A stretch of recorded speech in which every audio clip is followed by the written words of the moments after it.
Hello viewers, ఎంచక్క శ్రావణ మాసం వచ్చేసింది. అందరూ పూజలు వ్రతాలులో బిజీగా ఉంటారు. సో ముందుగా అందరికీ శ్రావణ మాసం శుభాకాంక్షలు. శ్రావణ శుక్రవారాలు ఆడవాళ్ళకి చాలా స్పెషల్స్. ఎవరికి తోచినట్టుగా వాళ్ళు పూజలు వ్రతాలు, స్తోమత తగ్గట్టుగా దానాలు ధర్మాలు, ఎనర్జీకి తగ్గట్టుగా ఉపవాసాలు అవే షెడ్యూల్ చేసుకొని ప్లాన్ చేసుకుంటూ ఉంటారు. సో ఎనీహౌ ఎంతో కొంత పూజలు ధ్యానాలు అనేది శ్రావణ మాసంలో అందరికీ చేయాలనే ఉంటుంది. మేము ఇవాళ నల్గొండ డిస్ట్రిక్ట్ దగ్గర ఉన్న దర్వేష్పురం అనే గుడికి వెళ్ళడానికి ప్లాన్ చేసుకున్నాము.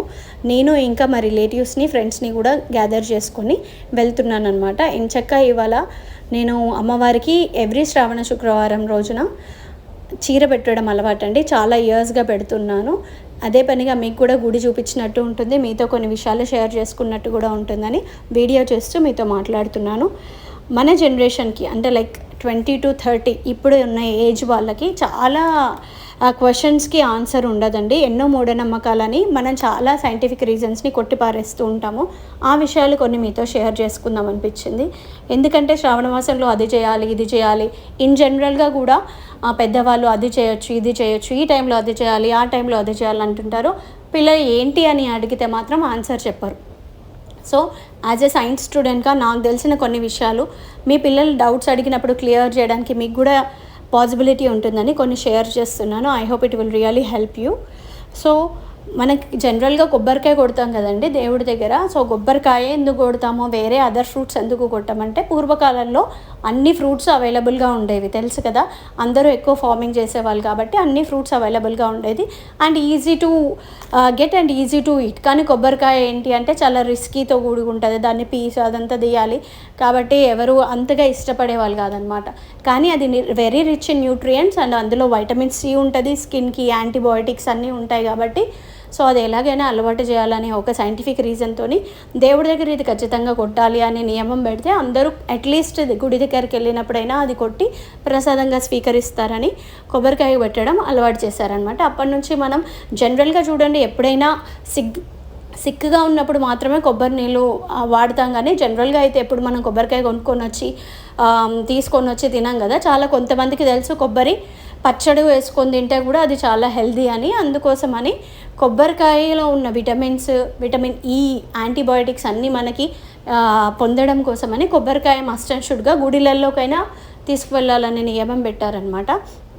సో అలాగా కొబ్బరికాయ గుడికి వెళ్ళినప్పుడు కొట్టడం ఆనవాయితీగా మారింది. అండ్ మనం జనరల్గా కూడా పసుపు అనేది కాళ్ళకి పెట్టుకుంటాము. శుక్రవారాలు కానీ ఆడవాళ్ళు అయితే ఏదైనా అకేషన్స్ ఉన్నప్పుడు గుడిలోకి వెళ్ళేటప్పుడు మాత్రమే పెట్టుకుంటాము. కానీ పసుపు అనేది వెరీ రిచ్ ఇన్ యాంటీబయోటిక్స్ అండి. కాళ్ళకి జనరల్గా చాలా బ్యాక్టీరియాలో ఉన్న ప్లేసెస్లో మనం జనరల్గా పాదరక్షలు లేకుండా తిరుగుతుంటాం కదా. సో అలాంటి టైంలో ఎన్నో రకాల బ్యాక్టీరియాస్ అనేవి మన నెయిల్స్లో స్కిన్స్లో ఉండిపోతాయి. సో అవన్నీ కిల్ చేయడానికి కోసమని పసుపు అనేది కాళ్ళకి రాసుకోవడం ఆనవాయితీగా పెట్టారు. అండ్ వాకిలలో కూడా సాంపు అనేది చల్లుతారు కదండి, అంటే కౌడంగ్, ఆవు పేడ కానీ బర్ర పేడతో కానీ వాకిలలో చల్లడం ఆనవాయితీగా పెడతారు కదా. అది కూడా యాంటీబయోటిక్ అండి. ఇంటి లోపలికి చాలా బ్యాక్టీరియా అవి ఎంటర్ అవ్వకుండా నిర్మూలించడం కోసమని సాంపు చల్లడం అనేది ఆనవాయితీగా పెట్టారు. బట్ ఇవాళ రేపు అది ఎవ్వరూ చేయట్లేరు. సో దానికి రెమెడీగా ఇంకొక చిన్నది ఉందండి మనం చేసుకోదగ్గది.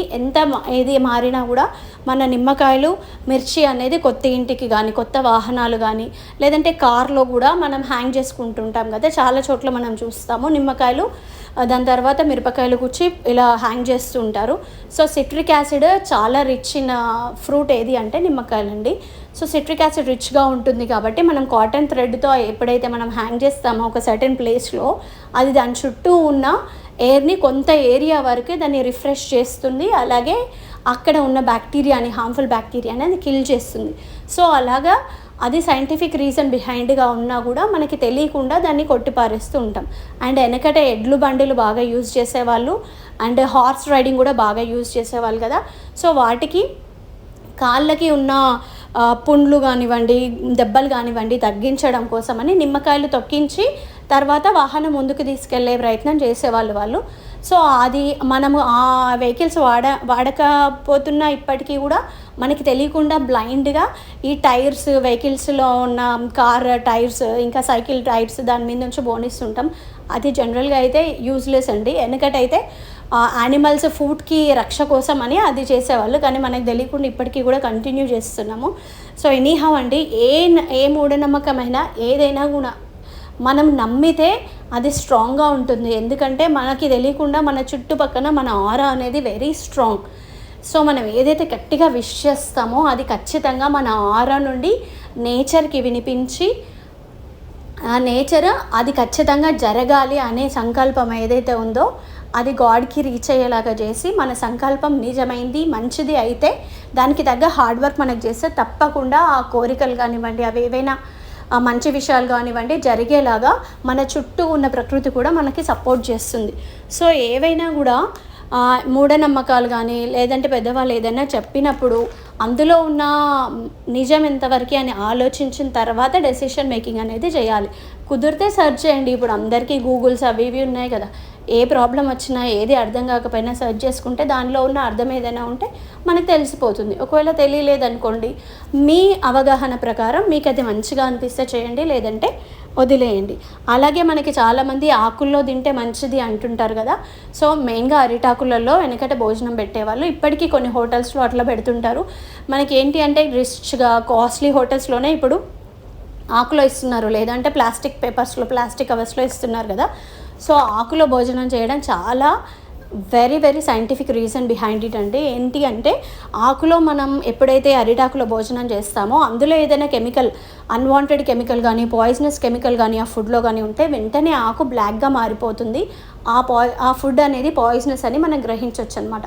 ఎందుకంటే రాజులు వాళ్ళందరూ కూడా అరిటాకుల్లోనే భోజనం చేసేవాళ్ళు, ఎందుకంటే ఎనిమీస్ ఏదైనా విషప్రయోగం చేశారా అని కనుక్కోవడం కోసమని ఈ రీజన్ పెట్టారు. కానీ మనం ఏంటి అంటే ఇప్పుడు రిచ్గా ఫ్యాషన్గా ఏదైనా మనం షో చేయాలనుకుంటే మాత్రం ఆకులలో తింటున్నాం. మీకు ఇష్టమైతే, మీకు పాసిబిలిటీ ఉంటే, మీకు ఏదైనా గ్రౌండ్ మీ ఇంటి దగ్గర ఉన్నట్టయితే, మీకు ఖాళీ ప్లేస్ ఉంటే ఒక అరిటాకు చెట్టు పెట్టుకొని అందులో భోజనం చేయడం అలవాటు చేసుకోండి. అది సైంటిఫిక్గా కూడా మన డైజెషన్కి కానివ్వండి, ఆర్థికంగా మనకి లక్ష్మీదేవిని ఇంటికి ఆహ్వానించడానికి కూడా అది చాలా హెల్ప్ అవుతుందన్నమాట. అండ్ ఈవినింగ్ టైమ్స్లో నెయిల్స్ తీసుకోకూడదు, ఈవినింగ్ టైమ్స్లో ఇల్లు ఊడ్చకూడదు, దరిద్రం అని చాలామంది చెప్తుంటారు కదా. కానీ దాని వెనకాల ఉన్న సైంటిఫిక్ రీజన్ ఏంటి అంటే, దాని వెనకాల ఉన్న నిజం ఏంటి అంటే, వెనకట కరెంట్ ఉండకపోయేది కాబట్టి ఇల్లు ఈవినింగ్ టైంలో ఊకితే ఏవైనా వాల్యుబుల్ థింగ్స్ కింద పడిపోతే అవి కూడా కనిపించకుండా వెళ్ళిపోతాయని. అండ్ కరెంటు లేనప్పుడు గోర్లు తీసుకుంటే నెయిల్స్ కట్ అయ్యే ప్రమాదం ఉందని అలా చెప్పేవాళ్ళు అనమాట. సో ఇంకా బోలెడన్ని సైంటిఫిక్ రీజన్స్తో కూడిన నమ్మకాలు ఉన్నాయండి, అవి మళ్ళీ ఇంకొక వీడియోలో చెప్దాము.